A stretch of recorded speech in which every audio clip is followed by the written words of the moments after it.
Yimbanga abamperekera mukomaawo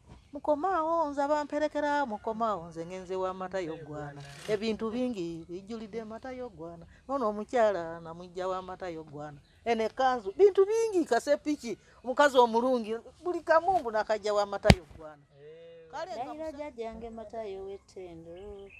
kandekawo nga sinatondwa ekituufu tuse n'okuyita emizimu bannange kubanga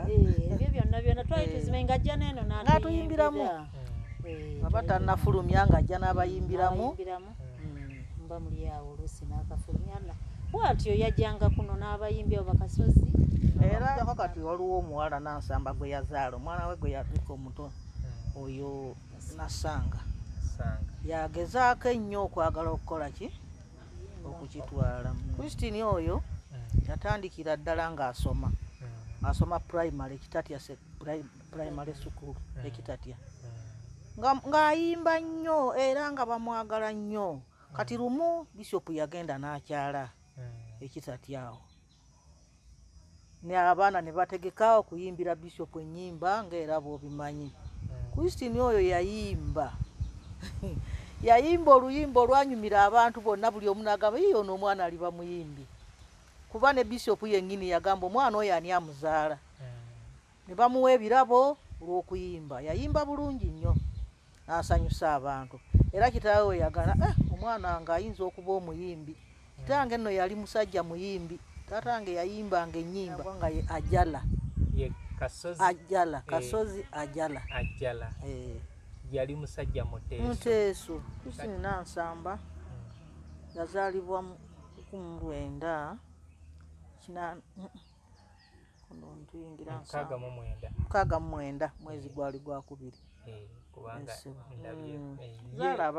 nazaala abaana 12 nga tuli wano mu maka g'omwami Matayo Gwana jjajja wa Christine Nansamba jjajja w'oluggya luno ffe tuli bakamwana Nakalembe ono wanji maama gyogenda okufumbirwa gyogenda eriyo emiteeru obufumbo obuzibu tebusaaga bwobwogayala obwange bwolaba mbukuumye paka bukadde sisibanga ku migugu nti njizza eri abakadde kitaawo gwolaba munnange yali mukambwe ate nnyoka eddalu nze lyennina si lyerisaaga mwana wange Nakalembe omusajja taddibwamu alikkuba ensi n'ogitenda jjajjange Matayo w'ettendo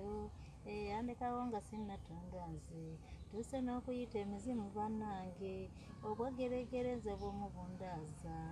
zole lusinga okunyumira nsonga ennaku y'obufumbo buli omu agitenda agikaabalulwe naye abatagikaaba mulina emirembe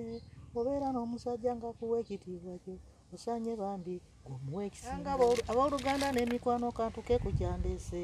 ennaku eyange gye nalaba mudya oluyimba olwo lwagala obulamu bwange bwonna kubanga bannange omwana wange yalaba ennaku yabonaabona n'okuvaawo agenda afumbirwe mwana wange yalaba ennaku n'asalawo agenda ayimbe kale olwo ku lwange ndwagala nnyo oluyimba lwensinga okwagala lwero lwe yanyimbira nga ambuulirira nsonga ki esinga olukwagasa kale olw'ensonga buli lwendaba ekintu nzijukiramu mama bye yaŋŋamba era nenziramu nenyimbamu awo oluusi nina byenkola bwentyo oluyimba olwo lulina engeri yonna gye lukuyambyemu mu bulamu nyomera bunyumizi terulina kye lunyambe mu bintu bye yakugamba okubanga okola bye yakubuulirira obyeyambisiza mu bulamu obwo ne buba nga lukugattako waliyo bye neeyambisizza nendaba nga binyambye era nga kye nnina okukola kye yaŋŋamba nsabuddemu obwa abantu akapera k'oluyimba olwo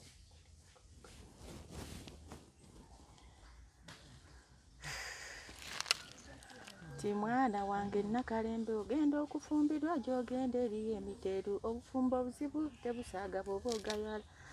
obwange bwolaba mbukuumye paka bukadde sisibanga ku migugu nti njizza eri abakadde kitaawo gwolaba munnange yali mukambwe ng'ate nnyoka eddalu nze lyennina si lyerisaaga kitaawo yankuba nga tonnaba kuzaalibwa ggwe era ne muyiga nga kyasaba nkireeta mangu mwana wange Nakalembe abasajja bajooga naye abasajja batukuuma mwana wange Nakalembe kino kyenkubuulira gwe bikwate paka bukadde tyoyo nnyazaalawo omuwange ekitiibwa era n'ebyokulya tobikweka eri mu kisenge nemubuuza maama omusajja bw'alindaga omukazi naŋŋamba ekyo kigumira teri musajja w'omu